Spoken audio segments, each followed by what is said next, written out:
concrete example in a second, there could be detrimental effects to third parties that you're not even aware of.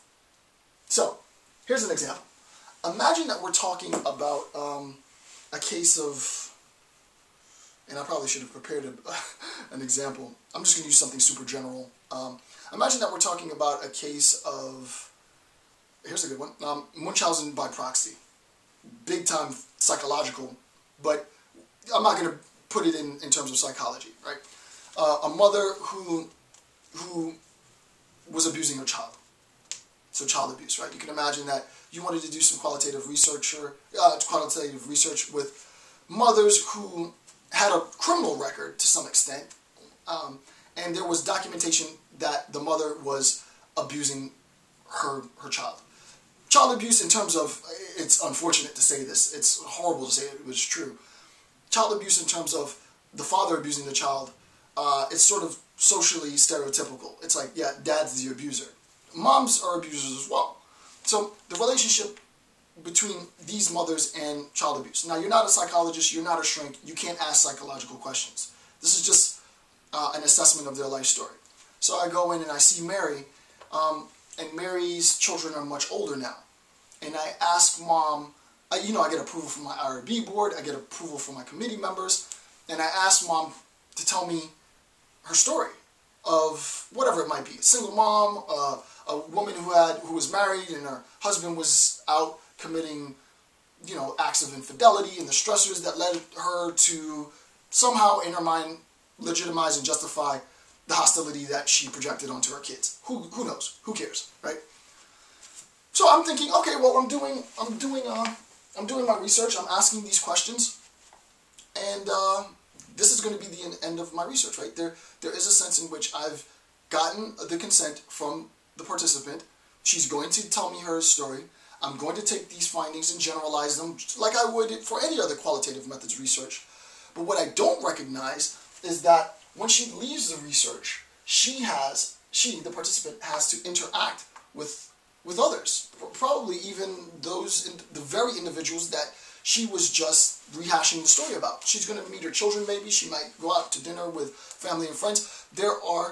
And to a lesser extent, there is a sense in which we have to recognize that individuals, though they may be autonomous, and though they are autonomous, have relationships outside of our research. The research that we conduct with our participants affects our participants after the research. If you can imagine in a sense, a very simple sense, an individual gets called in for questioning for some, you were here at such date at such time, and you get called in for questioning by the authorities. And the authorities are asking you, where were you at the time of da-da-da, and show me why you did this, and why were you here, and blah, blah, blah, blah, blah.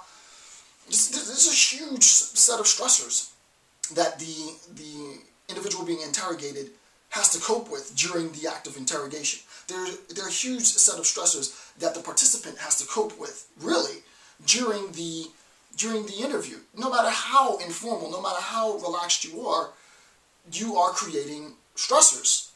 It's the stressors, not in a negative sense, stressors are not always negative. You are transforming the environmental condition in order to gain access to that story. Once you're gone, once the research is done, once the interview has been concluded, the individual has to continue on with his or her daily life. And we want to make sure, as best as we can, that once the research is done, this is part of the ethical considerations, that once the research is done, we recognize that independent to me,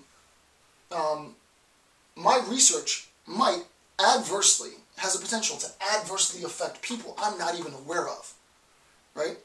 My research has the effect to transform the way in which people see their environment, see their world, and I have to factor that into account, right? Because you don't want this participant in interacting with other people to negatively affect people who aren't even involved in your research. Very, very abstract, right? But very, very legitimate. Lots more research needs to be done on this, and I'll give you a few examples in a second. Well, I mean, that was one example. So, identifying third parties, and we want to make an identification of this now, right? Identifying third parties in this research, right? Quote. This is, well, first let me give you principal parties.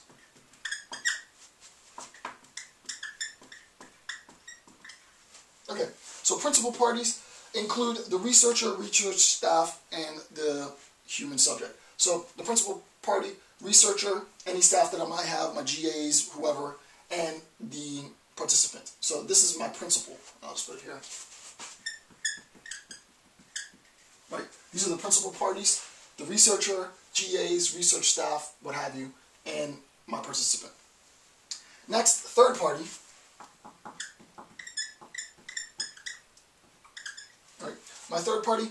A third party is an individual or an organization or institution who is not a researcher or subject, or subject, but who is affected by the relationship between those persons. Right, any individual in any conceptual sense that is affected, influenced by the relationship between the researcher and the participant. If someone is affected by the researcher and the participant, their considerations should be factored into the overall research paradigm. Who is not a researcher, but who's affected by the relationship between those persons. Now, we can take that, so this is a third party. We can take the idea of third party further, right? And those who are those who are directly affected third parties and indirectly affected third parties. And this is the last bit. Identifiable individuals are organizations whose rights or welfare may be adversely affected by research procedures. Those individuals who are directly affected by this research.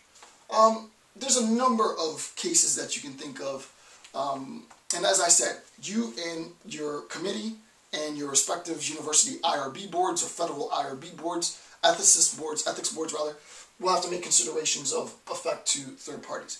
But you can imagine that I'm interviewing teachers, right? And I want to, something super general. I want to assess the what's the word that they use?